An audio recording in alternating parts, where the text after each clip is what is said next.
Seigneur Jésus-Christ, merci de nous avoir réunis encore en ce jour du jeudi 18 mars pour nous nourrir de ta parole, de la nourriture spirituelle que tu disposes chaque jour dès la première heure pour nous. Nous te disons merci. Saint-Esprit, je te dis merci pour ta présence et ta fidélité continuelle. Merci parce que cette heure est aussi ton rendez-vous. Cette heure est même d'abord ton rendez-vous.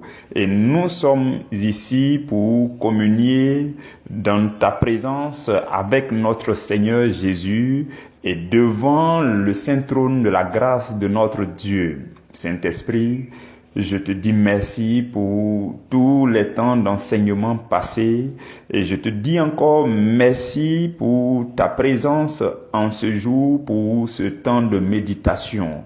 Je te prie donc de prendre le contrôle de ma personne.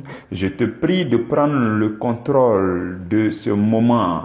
Je soumets sous ton contrôle entier les endroits où chacun de nous se trouve, là où mon frère, ma soeur se trouve en train de suivre cette méditation, je soumets cet endroit à ton autorité et je te prie de disposer toutes choses pour que toutes choses adviennent selon ta volonté, pour que tu communiques à tous les cœurs que tu as disposé tout ce que le Seigneur veut nous communiquer. Saint-Esprit, nous avons vraiment besoin de toi. Sans toi, nous ne pouvons rien faire dans cette vie. Sans toi, rien ne peut nous venir de Dieu. Sans toi, nous ne pouvons pas accéder à la compréhension profonde de la parole de Dieu. Sans toi, nous ne pouvons pas recevoir en nous la grâce, la force, l'onction, la capacité surnaturelle qui va nous faire lever pour triompher de ce monde. Voilà pourquoi nous avons besoin de toi. Viens et siège tout au long de ce moment de méditation. Reste avec nous, Saint-Esprit. Parle-nous, parle à nos cœurs. Révèle à nos cœurs la splendeur de notre Seigneur Jésus-Christ. Révèle-nous sa richesse, la richesse de sa parole. Révèle-nous, Saint-Esprit, de plus en plus notre Seigneur Jésus. Nous voulons le connaître, nous voulons encore le découvrir. Nous voulons marcher avec lui, nous voulons vivre selon lui, nous voulons nous abandonner entièrement à lui. Nous voulons lui abandonner notre vie tout entière afin qu'il prenne le contrôle, qu'il nous conduise, qu'il nous pilote, qu'il nous façonne, qu'il nous forge, qu'il nous transforme, qu'il nous aide à impacter notre monde, à accomplir notre mission avant de retourner dans le paradis céleste. Merci Saint-Esprit pour tes œuvres merveilleuses. Merci pour tes actions magnifiques dans nos vies. Merci pour ton cheminement avec nous. Merci pour ta communion. Merci pour ta présence au nom de Jésus. Amen. Mes frères et mes sœurs, je donne toute la gloire au Dieu éternel. Je donne toute la gloire au Dieu éternel pour ce jour. Le sous-thème que nous avons à méditer, c'est quel est l'amour qui manifeste le vrai amour. C'est un ensemble de sous-thèmes qui donnent à réfléchir. C'est ce que nous faisons depuis déjà 3 semaines. Nous développons un ensemble de sous-thèmes qui donnent à réfléchir. Un ensemble de sous-thèmes qui traduisent le fait que vous et moi, nous sachions des choses, nous avons appris des choses, nous avons entendu des choses, nous connaissions des choses. Mais dans le même domaine, le Seigneur Jésus-Christ a aussi son mot à dire. Et pourquoi? Parce qu'il nous faut changer de mentalité. Oui.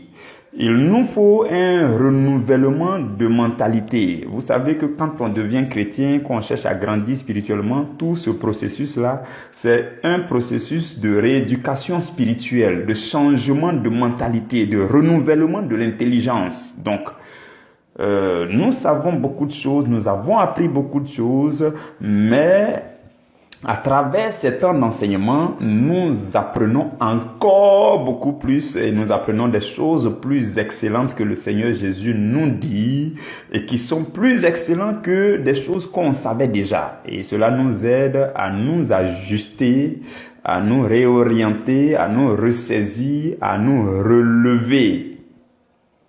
Vous comprenez? Je donne toute la gloire à Dieu, je lui dis vraiment merci. Donc le sous-thème pour ce jour, c'est quel est l'amour qui manifeste le vrai amour. C'est un sous-thème un peu complexe, hein? Je vais nous aider à comprendre. Parce qu'on dit quel est l'amour et on dit qui manifeste le vrai amour. Donc c'est quelle histoire? C'est bizarre, amour, bon, c'est compliqué. Je vais vous expliquer. Le premier mot amour. Donc quand le sous-thème dit quel est l'amour qui manifeste le vrai amour, il y a deux mots amour. Le premier mot amour, c'est l'amour dont on peut être animé selon l'entendement général. Pour le moment, c'est pas précis. Selon l'entendement de tout le monde et de n'importe qui, l'amour.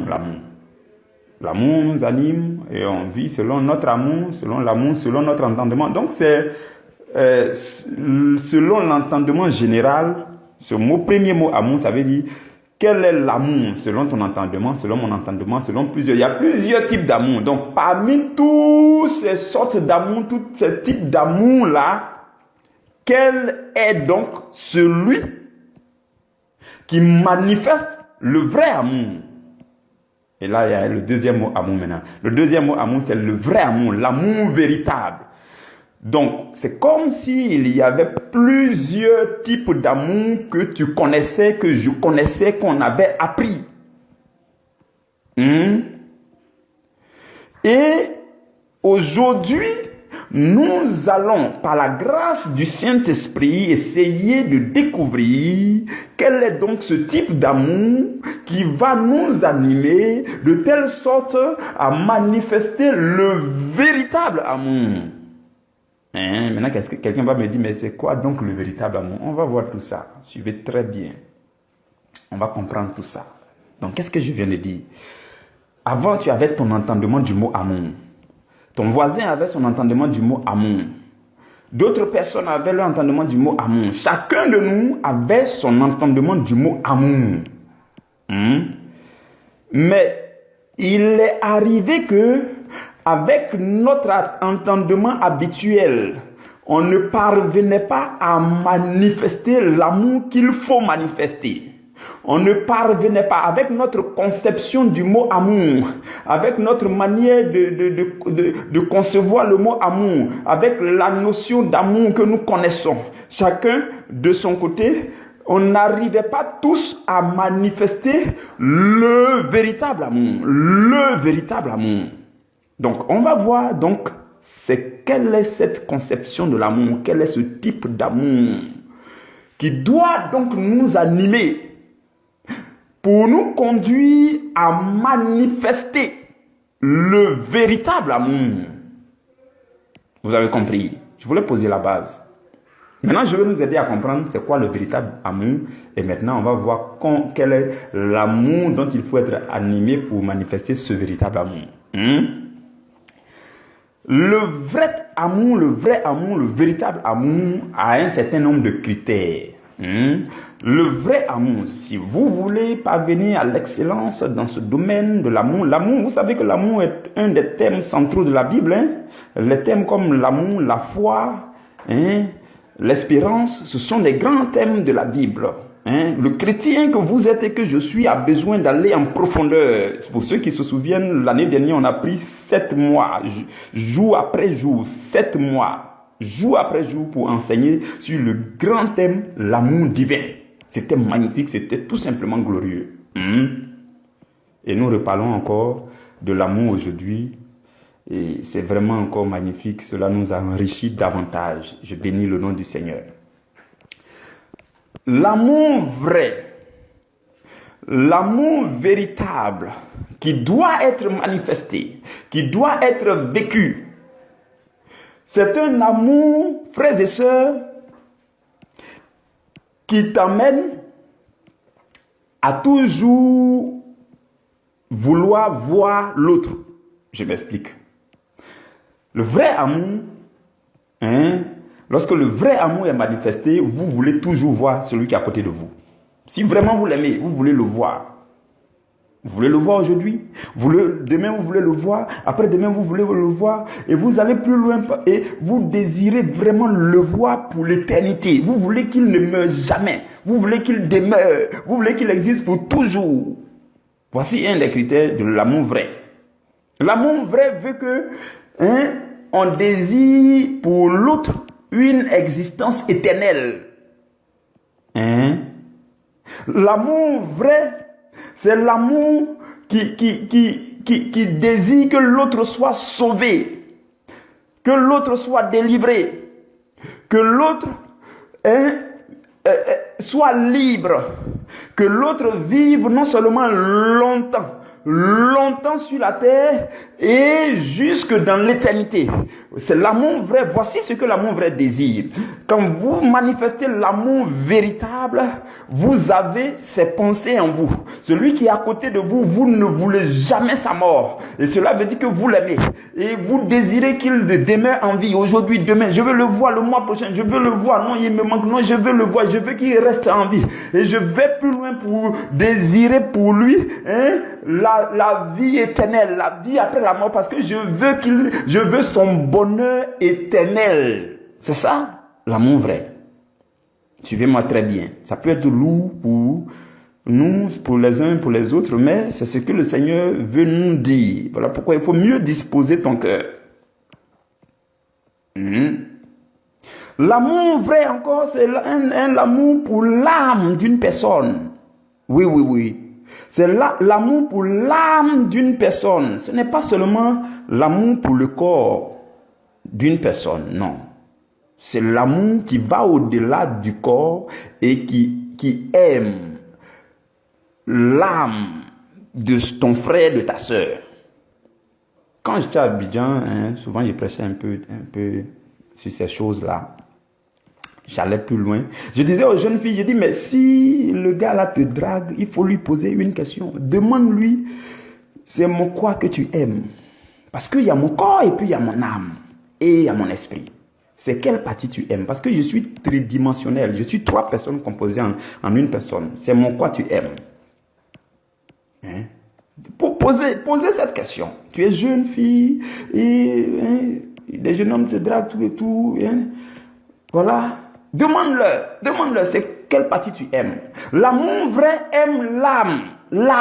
L'amour vrai désire le salut de l'âme. L'amour vrai ne va pas te faire des choses qui vont dégrader ton âme. Donc si quelqu'un vous fait la cour et puis il a l'intention de vous faire des choses qui ne sont pas bien, qui ne sont pas catholiques, qui vont vous faire des choses qui vont vous conduire au péché, qui vont dégrader votre âme, ce n'est pas encore l'amour authentique. L'amour authentique désire pour l'âme de la personne la sanctification, la propreté, la pureté devant Dieu. C'est ce que l'amour vrai désire.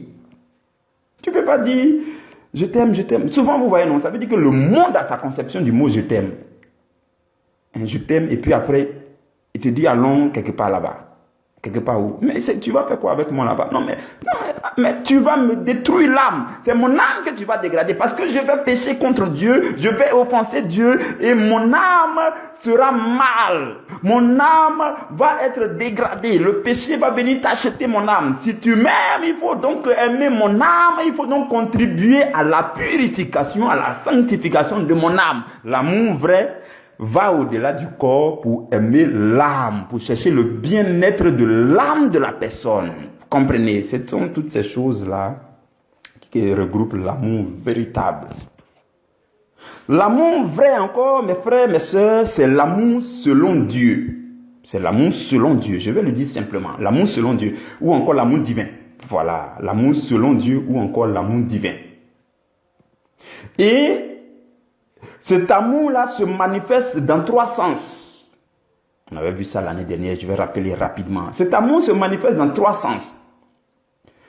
Le premier sens du vrai amour, le premier sens dans lequel on manifeste le vrai amour, c'est l'amour pour Dieu, c'est envers Dieu, l'amour pour Dieu, pour Dieu. Le vrai amour se manifeste aussi dans le sens de Dieu. J'aime Dieu. Je donne mon cœur à Dieu. Le vrai amour aime Dieu. Et tu donnes ton cœur à Dieu. Tu dis, Seigneur, voici, je te donne mon cœur. Je te prie de me transformer le cœur jusqu'à ce que ma personne et ma vie soient transformées. Voici l'amour vrai. L'amour orienté vers Dieu. Vous comprenez? Et le deuxième sens dans lequel l'amour vrai se manifeste, c'est l'amour pour les hommes. L'amour pour les hommes. Oui, je vous le dis, c'est la vérité. L'amour pour les hommes. 1 Jean chapitre 4, le verset 20 dit, si quelqu'un dit, j'aime Dieu et qu'il haïsse son frère, c'est un menteur. Car celui qui n'aime pas, celui qui n'aime pas son frère qu'il voit, comment peut-il aimer Dieu qu'il ne voit pas? Donc, si vous dites que vous aimez Dieu, que vous n'aimez pas les hommes, il y a problème, il y a ambiguïté, c'est compliqué à comprendre, c'est absurde. Donc, l'amour vrai qui aime Dieu, qui est aussi tourné vers Dieu, où tu donnes ton cœur à Dieu pour que Dieu te transforme, ce même amour te pousse à aimer ceux qui sont à côté de toi, à aimer ton prochain. Voilà pourquoi Jésus dit, aime ton prochain comme toi-même.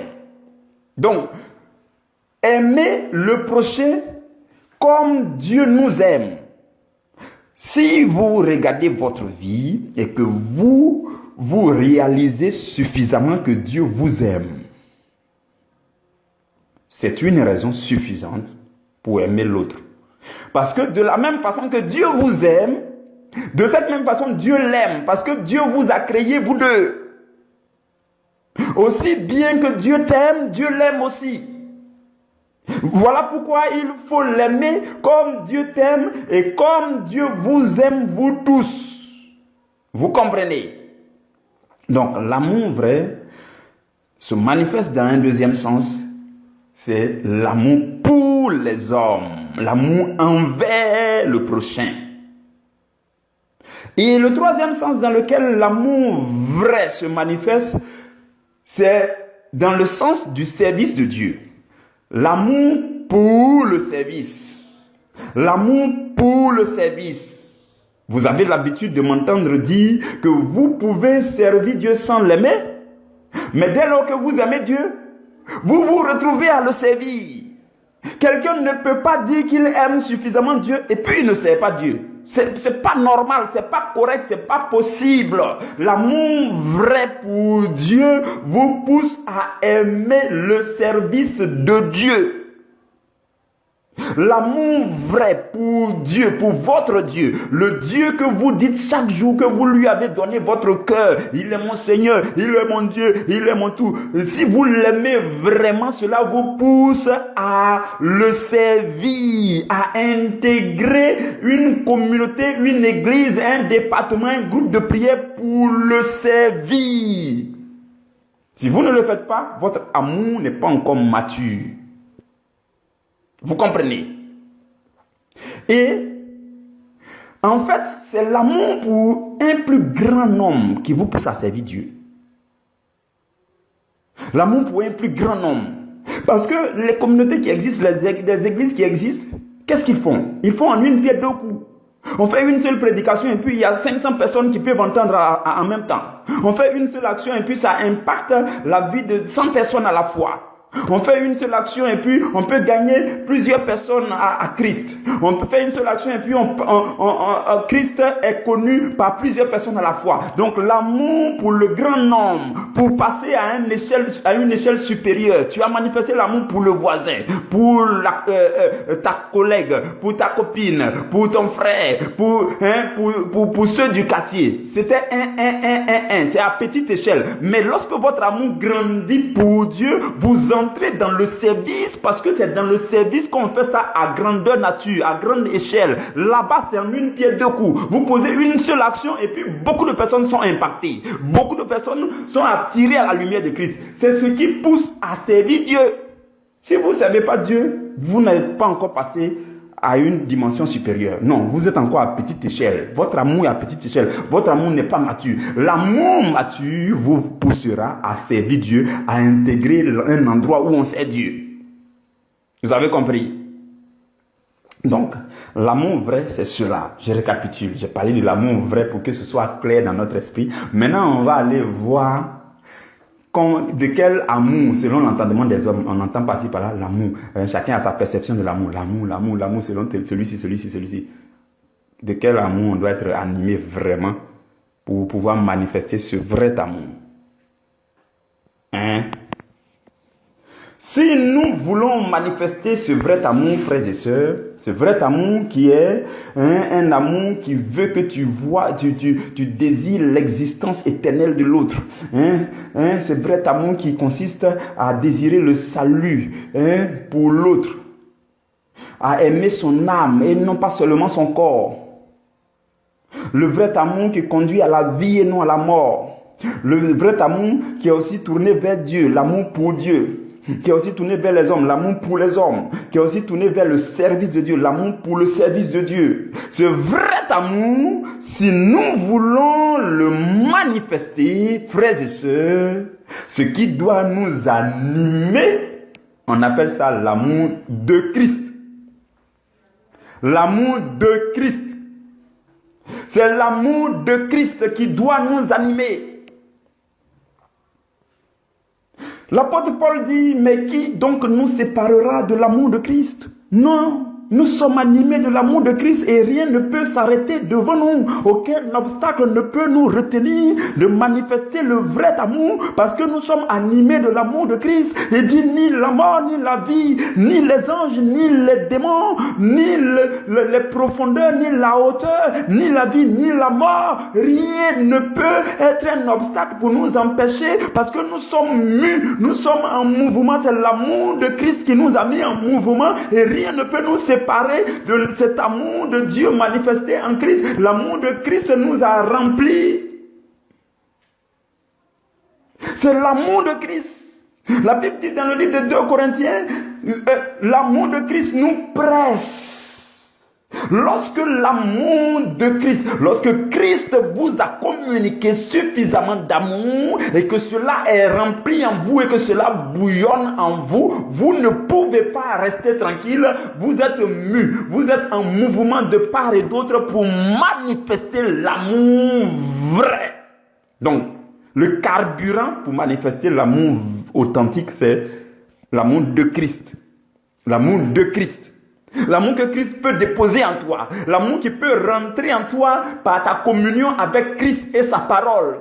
L'amour que Christ peut transfuser en toi, que Christ peut transférer en toi lorsque tu es en communion avec sa parole. L'amour dont Christ peut te remplir pour que ça t'anime. C'est cet amour-là qui va te mettre en mouvement pour aller manifester le vrai amour. C'est cet amour qui va te pousser à aimer, à traverser le corps de quelqu'un pour aimer son âme. C'est cet amour qui va te pousser à désirer que ton frère, ta soeur vivent toujours, qu'il existe toujours. Non, tu veux toujours le voir, tu veux toujours qu'il soit en vie et tu désires pour lui le salut éternel. C'est l'amour de Christ qui nous remplit, qui nous met en mouvement, qui bouillonne en nous et qui nous pousse à aimer nos frères et sœurs, à aimer l'âme d'une personne et non seulement son corps, et non pas seulement son corps. Vous comprenez? Cet amour-là s'appelle l'amour de Christ. Peut-être que Quadio avait sa conception de l'amour. Kofi aussi avait sa conception de l'amour. Peut-être que chacun de vous avait sa conception de l'amour qui l'animait. Quand on dit l'amour, il pense à autre chose. Il y a des gens, quand on dit l'amour, je t'aime, leur idée est partie déjà trop bas. Trop bas. Chacun avait sa conception de l'amour. Vous aviez votre conception. Chacun avait sa conception. Mais aujourd'hui, la Bible vient nous dire que l'amour que tu dois, qui doit te remplir, l'amour dont tu dois être obsédé et possédé, c'est l'amour de Christ. C'est ce qui va faire que tu vas manifester l'amour authentique ou encore l'amour divin autour de toi, dans ta vie, dans ton existence, durant ta mission, dans ta destinée sur cette terre. C'est l'amour de Christ qui est ton carburant de vie. Vous comprenez? Donc arrêtons d'avoir les notions bizarres qu'on avait de l'amour, la conception bizarre. Quand dans le monde, quand on dit je t'aime, les pensées sont ailleurs, en même temps. Ailleurs, carrément ailleurs. C'est sur autre chose. C'est le corps seulement que les gens regardent. Vous comprenez, frères et sœurs? Donc c'est l'amour de Christ qui doit nous animer. Ce n'est pas l'amour humain. Ce n'est pas l'amour humain. Parce qu'il y a ce qu'on appelle l'amour éros et puis l'amour philia. Ça peut être bon. Mais l'amour véritable dont nous parlons, c'est l'amour agapé. L'amour agapé, c'est l'amour inconditionnel. L'amour sans intérêt. Je l'aime pas parce que il m'a donné ceci ou bien il m'a donné cela. Mais je l'aime parce que c'est une créature de Dieu. Je l'aime parce que Dieu l'a créé comme moi. Un amour qui ne blâme pas tout de suite. Un amour qui ne dit pas, non, je l'ai classé. Oui, je ne parle plus avec lui, je l'ai classé. Ou alors je l'ai trop supporté. Je suis fatigué de l'aimer. Je l'ai trop supporté. Je l'aime, il ne m'aime pas en retour. Je l'ai trop supporté. Frères et sœurs, 1 Corinthiens chapitre 13, lisez à partir du verset 4. La Bible dit, l'amour est patient. L'amour est plein de bonté. L'amour n'est point envieux. L'amour ne se vante point. L'amour ne s'enfle point d'orgueil. L'amour ne fait rien de malhonnête. Il ne cherche point son intérêt. Il ne se fâche pas. L'amour ne soupçonne pas le mal. L'amour ne se réjouit pas de l'injustice, mais il se réjouit de la vérité. L'amour excuse tout. L'amour croit tout. L'amour espère tout. Et l'amour supporte tout. Voici le véritable amour. Hein, frères et sœurs?